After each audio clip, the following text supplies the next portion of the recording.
Good evening and welcome to Poland Daily. I'm Nicholas Richardson and this is the news. After a fair debate and by 233 votes to 205 with 10 abstentions, the bill to restructure the Common Courts and make changes in the Supreme Court was passed in the Sejm. The bill now goes to the upper house of the Senate. By a strange coincidence, the European Commission sent a letter to the Polish government asking that the judicial reform be stopped. With more from the Sejm, here's ALEKSANDRA, ZARZYCKA.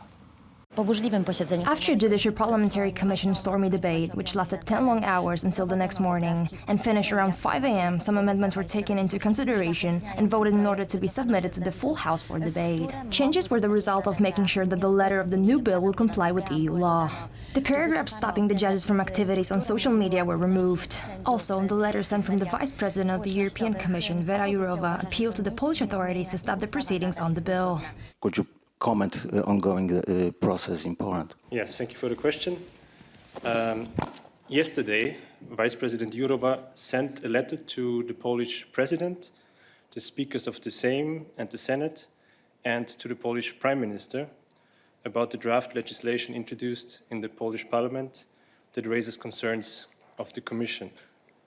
In her letter, Vice President Jourova strongly encourages the Polish authorities to consult the Council of Europe's Venice Commission on this draft legislation and invites all state organs not to take forward this draft, the proceedings on the new draft legislation before carrying out all the necessary consultations with all stakeholders.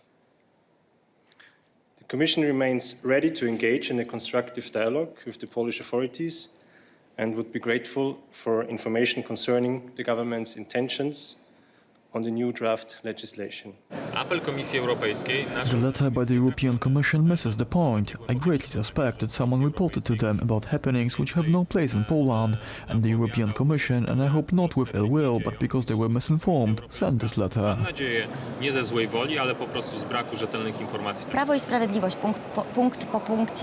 The ruling party in the parliamentary discussion explains step by step the reason for the reform, and it becomes clearer and clearer that the opposition is defending a group of judges who do not want to reform the Polish judicial system. The majority of Polish citizens say that the judicial system is broken and is badly in need of reform. Magdalena Bayat, an MP of the left-wing Together party, is in the sights of the ruling Law and Justice Party. They want her dismissed as president of the Parliamentary Commission for Social Matters and Family. Bayat supports liberal abortion laws. Her radical views caused controversy when she was appointed.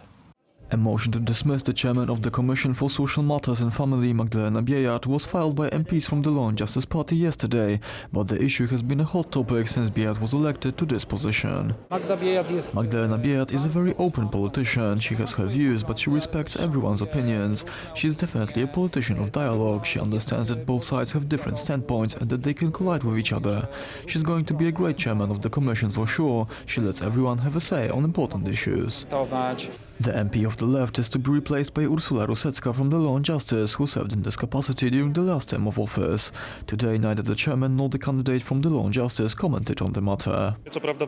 We would obviously prefer our own candidate for this position, Mr. Grzegorz Braun, but it's good that a representative of the left is no longer going to be the head of the Commission for the Family, as she clearly has pro-abortion views. According to the parliamentary regulations, Magdalena Bayat has now 30 days to call for the Commission to sit. If she fails to do so, it will be done by the Speaker of the Parliament. Russian President Vladimir Putin has held his annual press conference in the Kremlin in front of 1,900 journalists from around the world. To explain the Soviet invasion of Poland in September 1939, Putin pointed to Poland's involvement in the partition of Czechoslovakia the year before. Putin denied there is any conflict with Ukraine over gas. And as to Donald Trump's impeachment, Putin said that Russia is observing the situation closely and is ready to cooperate with any United States president. If you ask me if Trump's term of office is going to end, the answer is, I don't think so. The impeachment procedure will go to the Senate, where the majority is represented by the Republicans. From what I've heard, I don't think that they would want to get rid of the party's representative. It is a continuation of an internal political conflict. The party which lost the elections, the Democratic Party, is trying to reach its goals by using all kinds of methods. They accuse Trump of a union with Russia, but as it turned out, there is no basis for the impeachment. Now they're just trying to pressure issue him with the Ukrainian matter. Despite the construction of a new infrastructure, for instance Nord Stream 1, Nord Stream 2 or Tech Stream, will maintain gas transit through Ukraine. What's left in the matter of the amount of gas and the time when exactly the contract will be carried out. The road through Ukraine is much longer and more expensive, but we want to keep it. I think we'll reach an agreement and we're on a good way to sign it. President of Russia Vladimir Putin and Belarusian President Alexander Lukashenko met today in St. Petersburg on the occasion of the 20th anniversary of concluding the agreement to establish the Union State of Russia and Belarus. Meanwhile, in Minsk, the Belarusian opposition held a demonstration. They fear that possible deeper integration of the countries will lead to Belarus losing sovereignty. On December 8th, we celebrated the 20th anniversary of the signing of the agreement to establish the Union State of Russia and Belarus. We realized that the results of our cooperation are meaningful. Our trade turnover was valued at $10 billion when we started this process. Now they exceed $35.5 billion. Since the fall of the Soviet Union, our paths didn't drift apart when it comes to the economy, politics or the social sphere. It is definitely one of the successes of this agreement. Without it, we would have drifted away from Russia, just like other post-Soviet countries, the Baltic countries and Ukraine did. That's the news. Thank you for watching. Stay with us for the weather, Poland Daily Business and more programs. But from me, it's have a good night and a better tomorrow.